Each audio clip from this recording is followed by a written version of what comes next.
For Jennifer Aniston, it's all about the polish. She has virtually made a career out of being a middle-aged woman who glows like a teenager. And so, as you might expect, her highly paid team is now doing its best to airbrush her brief, doomed marriage to actor Justin Theroux out of existence, and allow her to exit with as much dignity intact as possible. The couple announced on Thursday night that they are separating. This decision was mutual and lovingly made at the end of last year, said a statement. We are two best friends who have decided to part ways as a couple, but look forward to continuing our cherished friendship. It is a very inconvenient fact that Aniston, famously dumped by first husband Brad Pitt after he fell in love with Angelina Jolie, is getting divorced again and thus perpetuating the poor Jen stereotype. I'm told that those headlines drive her to fits of shrieking fury. The statement about their split was issued in haste after denials in recent weeks that the marriage was floundering. They made the decision to split after a make-or-break holiday in December in Mexico, but it seems they would have been content for the fiction of romantic contentment to continue, were it not for gossip of Theroux's behavior at a celebrity party in New York last month. There are suggestions that Theroux was behaving like a very single man at a post-Grammys bash. Some even suggest he was kissing another woman, cherished friendship with Aniston notwithstanding. The rumors explain the stern words in their statement, drafted by their PR, no doubt straining every nerve to squash that poor Jen narrative. Given that the gossip industry cannot resist an opportunity to speculate and invent, we wanted to convey the truth directly. Above all, we are determined to maintain the deep respect and love that we have for one another. In plain English, no one dares say that Jen's been dumped again. What is to follow will be a bloodless divorce. Sources indicate that before they married in August 2015, Theroux was required to sign a prenuptial agreement. The negotiations, aimed at protecting Aniston's £147 million fortune, went on for months.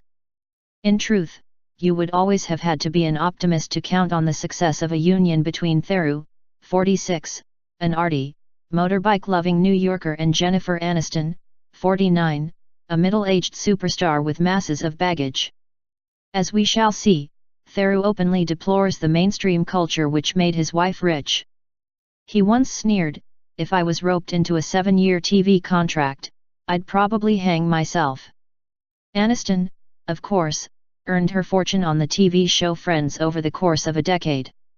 The son of a corporate lawyer and Washington Post writer, Theroux was persuaded into marriage much against his instincts, having said for years that he wasn't the marrying kind. During their relationship, he steadfastly refused to tone down his unconventional lifestyle and recently posted a picture of himself hanging out with the heavily tattooed rapper Wiz Khalifa, who was quite obviously smoking a large marijuana joint.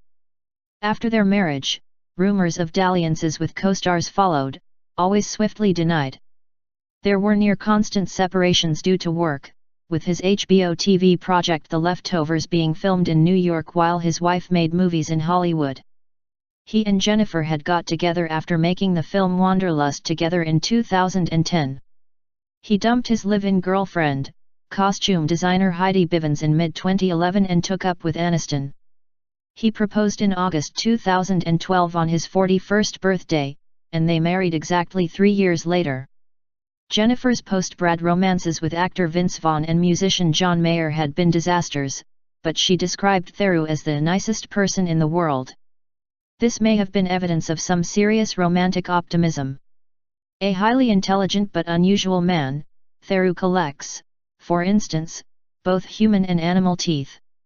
Some of this grisly collection were housed in a candy dish at his New York home, a gruesome surprise for the unwary visitor.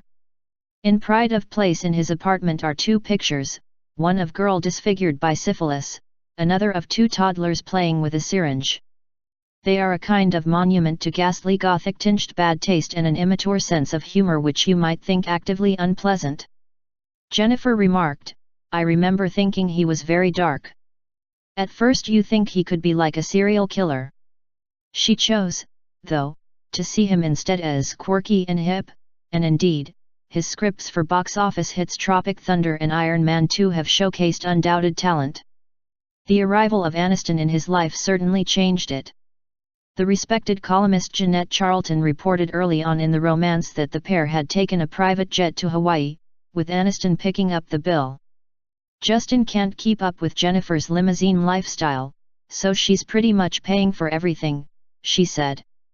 Justin, more at home in hipster New York hangouts, was suddenly by her side at the Sunset Tower Hotel in LA, where they mix a low-calorie martini especially for her. Theroux tried to fit in. He shaved off his beard, tidied up his beetling brows and developed an apparent weakness for a spray tan. Theroux was also reliably there for Jennifer's red carpet events. He was fully behind her when she released a furious open letter in 2016 after speculation raged that she might be pregnant. He said, "I was very, very proud of her for writing that. She expressed herself beautifully." Just before they got engaged, Jennifer spent £14 million on a new home in Los Angeles, complete with a vineyard, and £6 million on 2 connecting apartments in New York's Greenwich Village. She says she's never been able to settle in New York because of the media attention, but she loved their Bel Air mansion. Bizarrely, she told Architectural Digest, in an interview published last week, that she doesn't like to work as much anymore. "I look at my husband and my dogs and our home, and there's nowhere else I want to be," she said. Perhaps it was wishful thinking.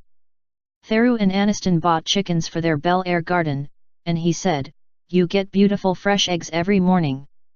We both walk down there to collect the eggs. It's a joint effort." But clearly there wasn't enough joint effort to sustain a marriage.